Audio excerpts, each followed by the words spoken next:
This is it, the last day you will ever be able to get our 5% eShop discount. Use code SwitchUp over at switchup.gg. After that, our membership's going to go live, so it's worth signing yourself up to it anyway. We're going to have our own SwitchUp points system, which like when you go, I don't know, for a coffee or something, each time you buy, you'll get a stamp and then you'll be able to suddenly unlock a $10 card or another kind of discount. So hopefully it gives you a little bit more continuity when it comes to getting something back each time you spend on the eShop. And that also won't stop you getting your classic points when you buy games on the eShop as well. So it's a win-win. Go check out switchup.gg, and a thanks to all of you that have used it over these months. That's helped us get it to this stage. All right, no hyperbole. This is probably the best sale we've had this year. A ridiculous amount of games, more than I could ever talk about. So we're going to keep it nice and succinct.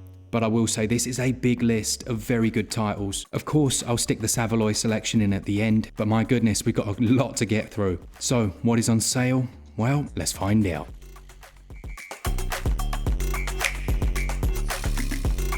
First up, we've got the old school new Super Lucky's Tale.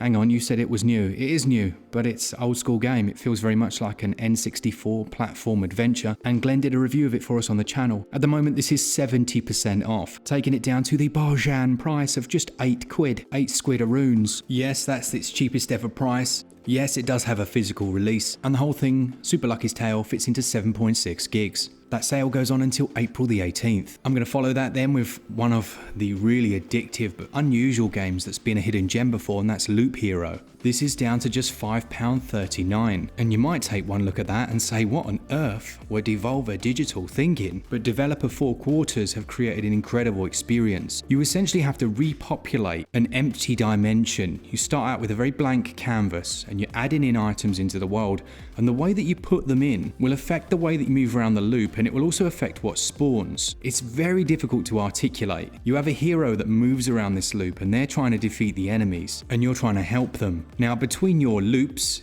there's a town area that you gradually build up, and it all just comes together. There are potentially hundreds of hours of gameplay here, believe it or not. But for this price, if you want to take a punt on something completely different, it only fits into 267 megabytes, and we kind of know what Devolver Digital are like. They just release good games. The sale for Loop Hero goes on until April the 17th. If you've been around the channel a while, you'll know that I'm always in the comments. You know, I'm always down there chatting to people. And someone said to me, can you let me know when the last campfire goes on sale again?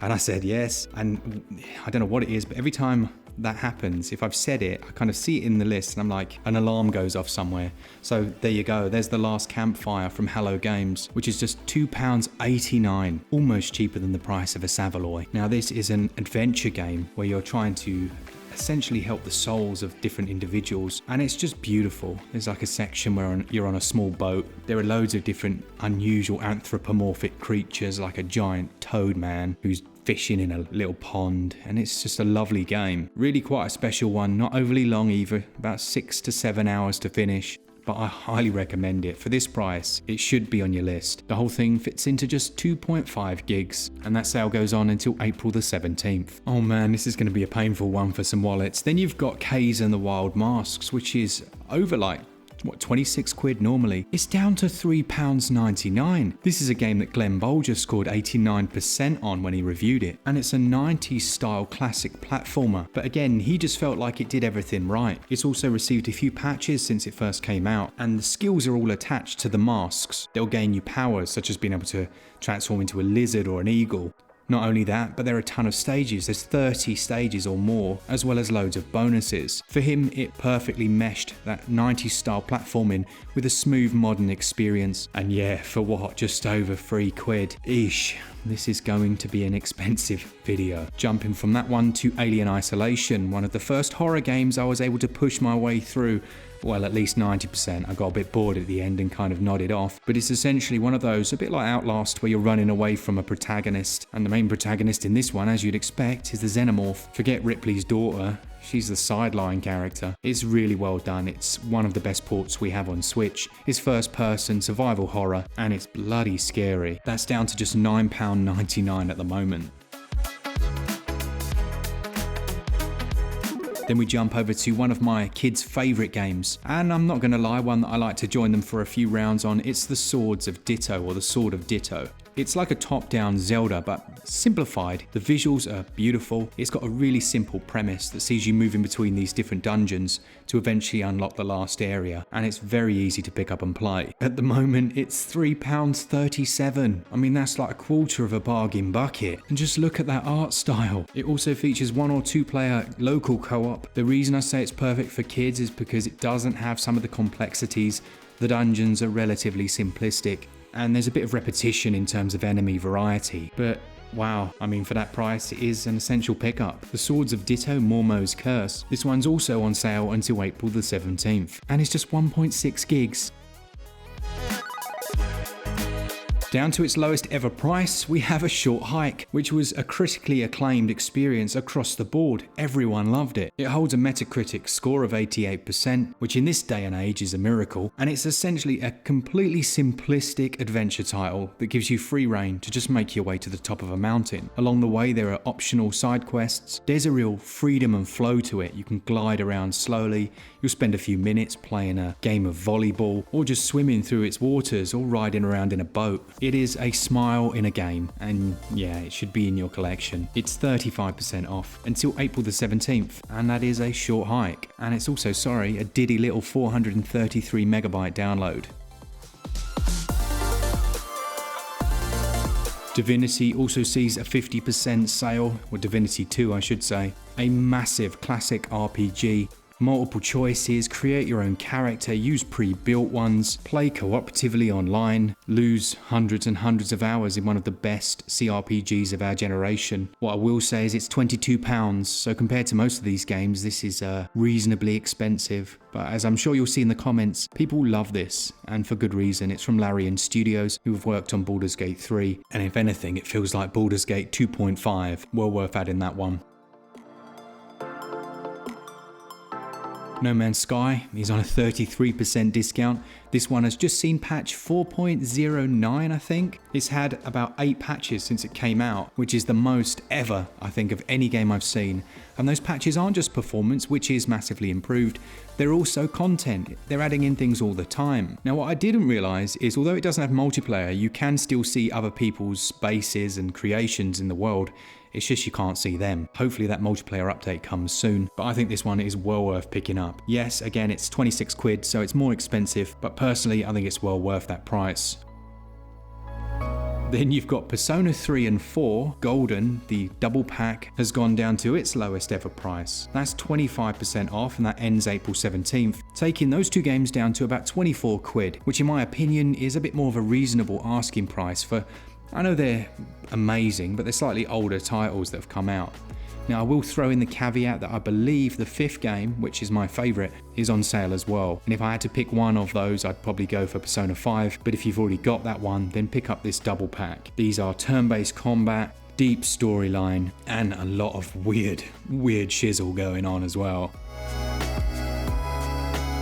Then let's hop over to Potion Permit, which is 20% off, has had a ton of patchwork, and sees you playing as a new alchemist to town, brewing up potions and recipes to cure the individuals, but they think you're like, I don't know, they just don't like it. They're used to their witch doctor, who was completely ineffective, couldn't do his job, and acts as a bit of a antagonist in the storyline. I really liked this. There is a bit of relationship building here, but it's not on the same level as Stardew Valley, but something about doing up my own little hospital, improving my house. Yeah, it had that addictive vibe for me, and I enjoyed it a lot.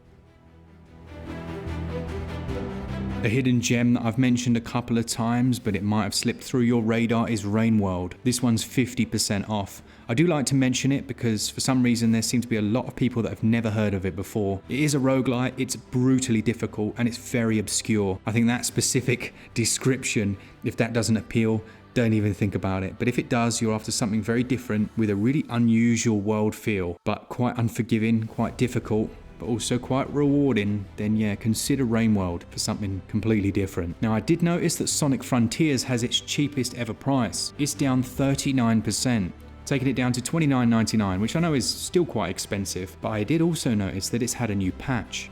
So I will talk about that one in our All Patched Up episode next week, but the base game is still more than good enough to recommend to you. Return to Monkey Island doesn't need much introduction. Ron Gilbert did what he said he wouldn't do. He came back, they created an absolutely brilliant sequel, which feels like the third game. I know it isn't, but it does. It feels like the third game, but it still encapsulates a lot of the concepts and ideas and characters that were brought out in Curse and the other games. It's incredible. It's 25% off. If you're after an old school adventure game that still will appeal to a modern audience, in my opinion, then consider Return to Monkey Island at £16. Now, Tormented Souls is like an old school Resident Evil survival horror, but it launched with a few horrible bugs. Now, that has all been patched up and it's fine, and it's just 11 quid. I believe that's the cheapest it's ever been. Glen did a full video on that one if you want to go check it out, but it is exactly that. Old school survival horror with the good and the bad that entails. Terrifying, sometimes terrifying because you can't control the way you move. You almost have those tank controls.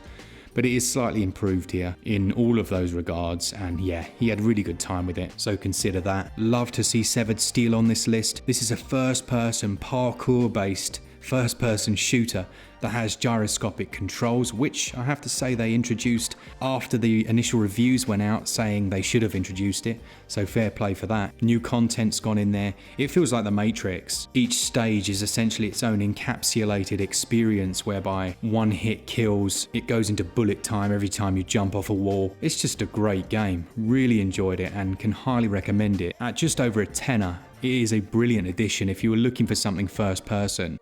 Then to a bit of a hidden gem, I'd say it's Haak, H-A-A-K, which is a Metroidvania, and it came out in one of those periods that was very busy for other titles and it may have got overlooked. Now, we do have a full review of it on the channel, and it's super stylish while having a bit of an old school styling to it. It has brilliant traversal, some excellent boss fights, and yeah, if you're a Metroidvania fan, perhaps you've missed this one. It does every aspect that we look for in those to perfection. Really good. It's 15% off, down to 14 quid, and I think that's all the way till April the 26th. Last but not least then, we have Ken Follets' Pillars of the Earth, which was a game I reviewed quite recently on the channel, and it's down 25% already. I think the main reason for that is probably because a lot of people don't like old school adventure games anymore. I absolutely love them, and when they look as good as this and are based on a series of novels that are excellent, I can't recommend them enough. Now, it features 3 different characters. If you're familiar with the source material, a lot of the world building and locations will be familiar to you, but it's down to £13.49. And yeah, if you're a fan of any of those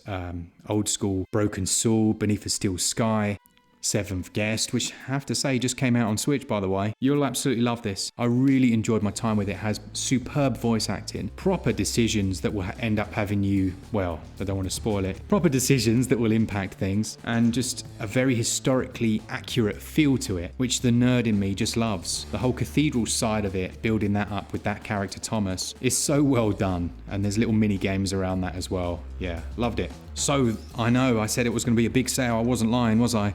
Then we've got our Savaloy selection, which are a few games that are cheaper than the price of a UK Savaloy, which is £2.50, and I better get on with it. The Persistence, which is like a survival horror meets Dead Space meets first-person shooter, which was originally a VR game, is now 90% off until April the 13th. Gatto Roboto is a black and white, really simplistic Metroidvania featuring a little cat robot man, or a cat in a robot suit, and that's 75% off. Very short, around 4 or 5 hours. Brilliant little Metroidvania. Hotshot Racing had a bit too much rubber banding at launch, but they have actually patched this up a lot and added in some new content as well. It's down 85%. Really nice arcade racer. And finally, last but not least, Graceful Explosion Machine, one of the earliest games I ever played on Switch. It's 80% off. Feels like an old school arcade game, a bit like Jet Set Willy or something like that, in terms of its simplicity, but you're controlling these little spaceship that goes through an area. It's very fun, vibrant colours, big pixely explosions, and just a really good time. So that is it. I'm pretty sure this sales video might be the biggest one I've ever made. Don't worry, they're not always going to be as hench as this one. But there were just too many good games and I wanted to tell you about them, so I do hope it's not too much and that it's helped you in some way. And as always, if you enjoy the content, then do consider sticking around. Thank you to our members, especially our new one that we've just had this week, and to the other ones, you're gradually unlocking those new emojis, and to our Patreons as well, and all of you that just enjoy the content and for getting us to 310,000 subscribers. The reason I reply to as many comments as I can is because you genuinely love doing it, and yeah, without getting all gushy. Yeah, thank you very much. For all things Switch, I should start to say, for all things Nintendo, all the time, keep it Switch up, because one day that new console will arrive. When? Let's find out. Oh, and see ya!